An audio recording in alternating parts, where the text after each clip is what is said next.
ഇന്നത്തെ നമ്മുടെ ദൗത്യം എപ്പോൾ ആരംഭിക്കുക? കടുവയെ സ്പോട്ട് ചെയ്യാൻ പറ്റിയിട്ടുണ്ടോ? കടുവയുടെ സഞ്ചാരപഥം മനസ്സിലാക്കുന്നതിന് വേണ്ടി കടുവ പോകാൻ സാധ്യതയുള്ള മേഖലകളിൽ ക്യാമറ ട്രാപ്പും സർവൈലൻസ് ക്യാമറയും നമ്മൾ പ്ലേസ് ചെയ്തിട്ടുണ്ട്. അത് പരിശോധിച്ച് കടുവയുടെ സാന്നിധ്യം മനസ്സിലാക്കി പിന്നെ ഇൻഡയറക്റ്റ് സൈൻസ്, അതായത് പഗ് മാർക്സും അതെല്ലാം തന്നെ പരിശോധിച്ച് കടുവയുടെ സഞ്ചാരപഥം മനസ്സിലാക്കി ആവശ്യമെങ്കിൽ മയക്കുവെടി വെക്കാനാണ് തീരുമാനം.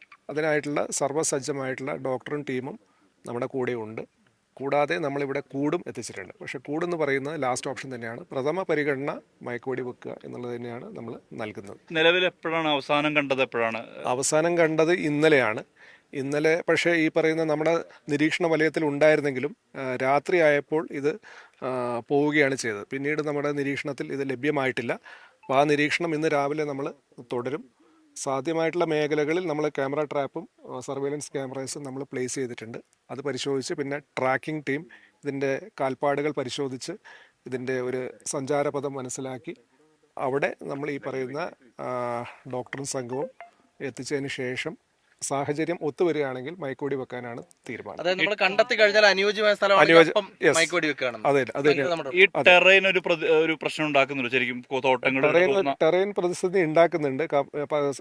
ഈ കടുവ ഉപയോഗിക്കുന്നത് ഈ പറയുന്ന കാപ്പിത്തോട്ടങ്ങളും പിന്നെ ഈ പറയുന്ന നെൽവയലുകളും ആയതുകൊണ്ട് തന്നെ അതൊരു പ്രതിസന്ധി സൃഷ്ടിക്കുന്നുണ്ട്.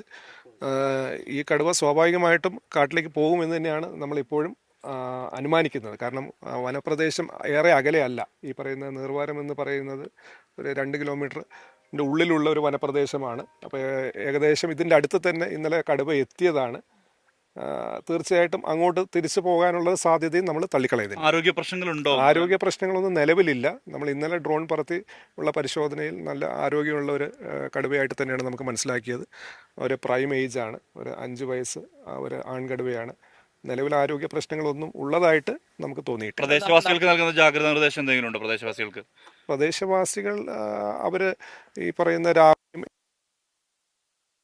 യാത്ര ചെയ്യുമ്പോൾ ഒറ്റയ്ക്ക് യാത്ര ചെയ്യാതെ കൂട്ടമായിട്ട് യാത്ര ചെയ്യുക, അത്തരം കാര്യങ്ങൾ. പിന്നെ ഒരു പൊതുവായിട്ടുള്ളൊരു ജാഗ്രതാ നിർദ്ദേശം എന്നുള്ള രീതിയിൽ നമ്മൾ മാധ്യമങ്ങളിലൂടെ എന്തൊക്കെ ചെയ്യണം എന്തൊക്കെ ചെയ്യാൻ പാടില്ല എന്നുള്ളത് നമ്മൾ നൽകിയിട്ടുണ്ട്. വാട്സാപ്പിലൂടെയും സോഷ്യൽ മീഡിയയിലൊക്കെ നൽകിയിട്ടുണ്ട്. അത് വനം വകുപ്പിൻ്റെ നിർദ്ദേശങ്ങൾ പാലിക്കുക എന്ന് തന്നെയാണ് പ്രഥമ സമയത്ത് അല്ല, അതിനൊരു സ്പെഷ്യൽ ടീം തന്നെയാണ് പോകുന്നത്. ഈ പറയുന്ന അതിന് പ്രത്യേകമായിട്ടുള്ള ഒരു ഡാർട്ടിംഗ് ടീം നമ്മൾ ഡോക്ടറിൻ്റെ നേതൃത്വത്തിൽ നമ്മൾ രൂപവൽക്കരിച്ചിട്ടുണ്ട്.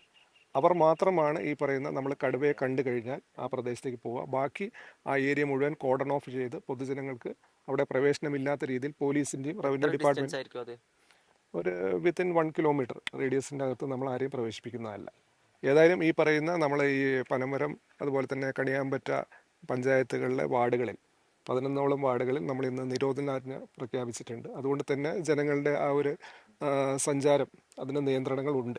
ഈ നെൽവയലിന്റെ അങ്ങോട്ടേക്കല്ലേ കടുവ പുറകോട്ടല്ലേ ഓടിയിരുന്നത്? അതെ അതെ അതെ, ആ ഭാഗത്ത് തന്നെ ഉണ്ടാവാനായിരിക്കും സാധ്യത. ആ ഭാഗത്ത് പരിശോധന നടക്കുന്നുണ്ട്. പക്ഷേ സ്ഥിരീകരണം ഒന്നും ലഭിച്ചിട്ടില്ല. ഇപ്പം ഇവിടെ കടുവ കണ്ടതായിട്ടോ ഈ പറയുന്ന നമുക്ക് ചവിട്ട് കണ്ടതായിട്ടോ ഒന്നും തന്നെ നമുക്ക് എവിടെ നിന്നും നമുക്ക് സ്ഥിരീകരണം ലഭിച്ചിട്ടില്ല. എത്ര ടീമുകളുണ്ട് ഇവിടെ ഗ്രൗണ്ടിൽ?